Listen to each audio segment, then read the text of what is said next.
नमस्कार दोस्तों। अगर आप इगतपुरी के विश्व प्रसिद्ध विपश्यना केंद्र धम्मगिरी में 10 दिन के ध्यान साधना के लिए जाने की योजना बना रहे हैं तो यह वीडियो आपके लिए है। यह कोई छुट्टी और सैर सपाटा नहीं, बल्कि आत्म खोज और मन को अनुशासित करने की गहरी यात्रा है। इस यात्रा पर जाने से पहले सही तैयारी करना बहुत जरूरी है ताकि आप इस अनुभव का पूरा लाभ उठा सकें।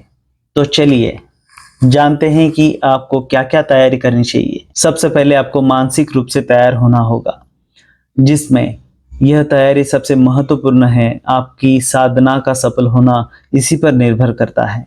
अगर आप मन से तैयार नहीं है तो इस यात्रा पर ना जाएं। अगर आप मन से पूरी तरह से तैयार है जाने के लिए तो जरूर जाना चाहिए, लेकिन उसके लिए आपको आपकी अपेक्षाओं को समझना जरूरी है।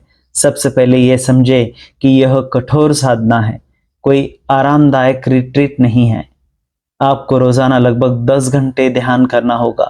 सुबह 4 बजे उठना होगा और रात 9:30 बजे तक साधना चलेगी। यह मानसिक रूप से चुनौतीपूर्ण हो सकता है। मन में पुराने विचार, दर्द और बेचैनी उभर सकती है। इसके लिए खुद को तैयार करें। दूसरा जो है, पंचशीलों को अपने जीवन में अपनाना होगा। विपश्यना के दौरान आपको पंचशीलों का पालन करना होता है। जाने से कुछ हफ्ते पहले ही इन्हें अपने जीवन में उतारने की कोशिश करें। क्या है पंचशील? इसमें पहला आता है हत्या न करना, किसी भी प्राणी को कष्ट न पहुंचाना, चोरी न करना, जो चीज किसी ने दी नहीं है उसे अपनाना नहीं है, ब्रह्मचार्य का पालन, किसी भी प्रकार की यौन गतिविधियों से दूर रहना होता है, झूठ न बोलना, वाणी में सत्य का पालन करना होता है, किसी भी प्रकार के नशे से दूर रहना, शराब, सिगारेट या किसी भी अन्य नशे का सेवन नहीं करना होता है। ये अगर पंचशील आप अपने जीवन में पहले से ही अपनाते हैं और इनका पालन करना शुरू करते हैं, वहां जाने के बाद आपको आसानी होगी। तीसरा है आर्य मौन की तैयारी। 10 दिनों तक आपको आर्य मौन का पालन करना होगा, यानी न किसी से बात करनी है, ना इशारे करने हैं और ना किसी से नजर मिलानी है। इस तरह से आपको 10 दिन रहना होता है। इसीलिए आपको आर्य मौन की भी तैयारी करनी होती है। जाने से पहले घर पर कुछ घंटे मौन रहने का अभ्यास करें। इससे आपको अंदाजा मिलेगा कि यह कितना चुनौतीपूर्ण हो सकता है। चौथी जो तैयारी करनी है वो है डिजिटल डिटॉक्स। केंद्र में मोबाइल फोन, लैपटॉप, किताबें या कोई भी इलेक्ट्रॉनिक गैजेट ले जाने की अनुमति नहीं है। ये सभी सामान पहले ही दिन आपसे जमा करवा लिए जाएंगे। अपने परिवार और दोस्तों को पहले ही सूचित कर दे कि आप 10 दिन के लिए संपर्क में नहीं रहेंगे। उन्हें केंद्र का इमरजेंसी कांटेक्ट नंबर जरूर दे देना चाहिए, ताकि वो अगर इमरजेंसी है तो उस इमरजेंसी कांटेक्ट नंबर पे कांटेक्ट कर सके। आप अगर वहां जाते हैं तो आपको सामान भी साथ में लेके जाना होता है, लेकिन सारा सामान नहीं। क्या सामान साथ में लेके जाना है उसके बारे में जानते हैं। अभी प्रैक्टिकल तैयारी करना है। पहले कपड़ों के बारे में जान लेते हैं। आप आरामदायक और ढीले कपड़े पहन सकते हैं। ऐसे कपड़े जो शालीन और जिसमें आप घंटों आराम से बैठ सके, जैसा कुर्ती पैजामा, salwar kameez, loose pants, T shirts, लेकिन वो टी शर्ट फुल स्लीव्स होने जरूरी होता है। टाइट, पारदर्शी या छोटे कपड़ों की वहां अनुमति ही नहीं होती है, वो बिल्कुल भी नहीं पहन सकते। मौसम के अनुसार कपड़े होने चाहिए। आप किस मौसम में जा रहे हैं उस हिसाब से आपको कपड़ों का चयन करना होता है। इगतपुरी का मौसम हमेशा बदलते रहता है। सर्दियों में गर्म कपड़े, शॉल, स्वेटर और मोजे जरूर रखें। गर्मियों में हल्के कपड़े रखें। इस तरह से आप कपड़ों का चयन कर सकते हैं। कितने पर्याप्त कपड़े हो सकते हैं? तो यहाँ पे 10 से 12 दिनों के लिए पर्याप्त कपड़े रखें, क्योंकि वहाँ कपड़े धोने की सुविधा सीमित हो सकती है। हाँ, लेकिन लॉन्ड्री की सुविधा जरूर है। वहाँ पे 500 रुपीज डिपॉजिट करके लॉन्ड्री वालों से कपड़े धुलवा सकते हैं और सुखा सकते हैं। तो इस तरह से आप कपड़ों का चयन कर सकते हैं। दूसरा, जरूरी सामान क्या क्या होना चाहिए?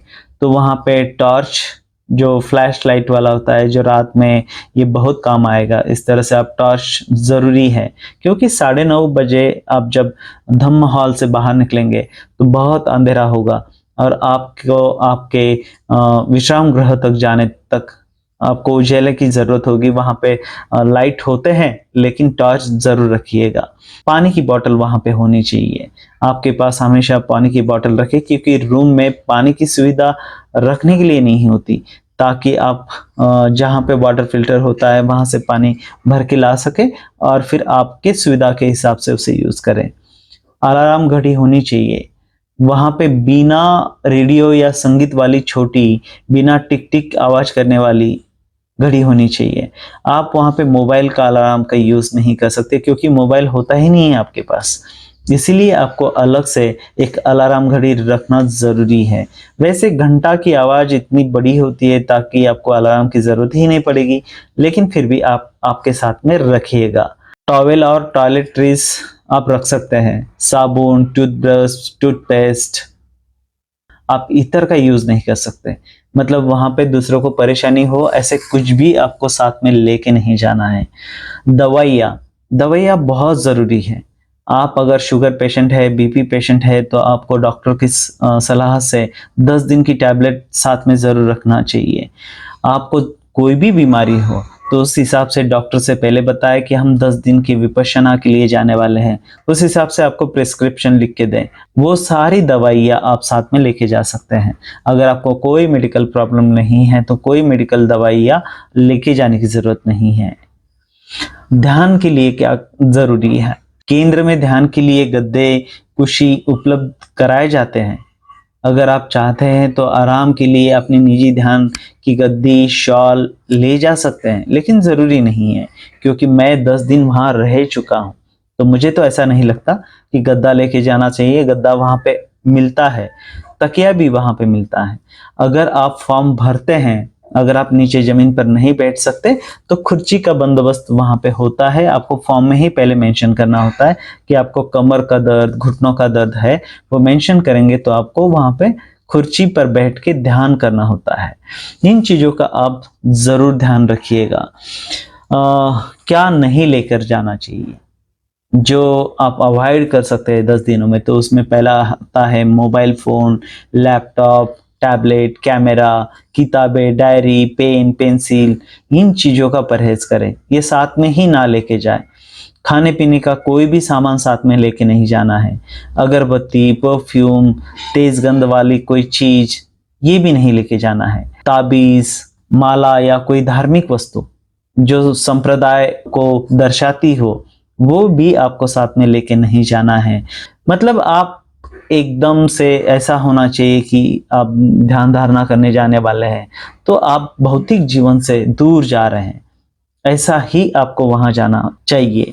तो आखिरी सुझाव मैं देना चाहता हूं, आवेदन की पुष्टि करें, सूचित करें कि आपका आवेदन स्वीकार हो गया है और आप कंफर्मेशन लेटर आ गया है। बिना कंफर्मेशन के आपको वहां पे प्रवेश नहीं मिलेगा, क्योंकि गेट पे ही आपको रोक दिया जाएगा। तीसरा, जब भी आपका रजिस्ट्रेशन होता है तो आपको फोन कॉल आ जाएगा, मेल आ जाएगा, तो उस हिसाब से जो टाइम आपको रजिस्ट्रेशन के लिए दिया गया है उसी टाइम पे आपको पहुंचना जरूरी होता है। और आखिरी सुझाव मैं देना चाहूंगा कि जब भी आप जाए खुले मन से जाए। किसी प्रकार का कोई चमत्कार होने वाला है आपके जीवन में, ऐसा भी नहीं है, या आपका जीवन पूरी तरह से बदल जाने वाला है, ऐसा भी नहीं है। तो मन की तैयारी कर ले, आप 10 दिन जाने वाले हैं, आप अपने आप को जानने के लिए जाने वाले हैं। तो ऐसा नहीं है कि आप तुरंत ही बदल जाएंगे। कई दोस्त आपसे कहेंगे कि अरे आप क्या बदलना चाहते हैं खुद को, तो आप खुद को पहचानने के लिए जा रहे हैं, 10 दिन का ब्रेक लेने जा रहे हैं। तो इसी तरह से मन की तैयारी करके वहां जाना चाहिए, बिना तर्क वितर्क किए प्लान करें और वहां पे जाइएगा, जरूर जाइएगा, आपके जीवन में जरूर बदलाव होगा।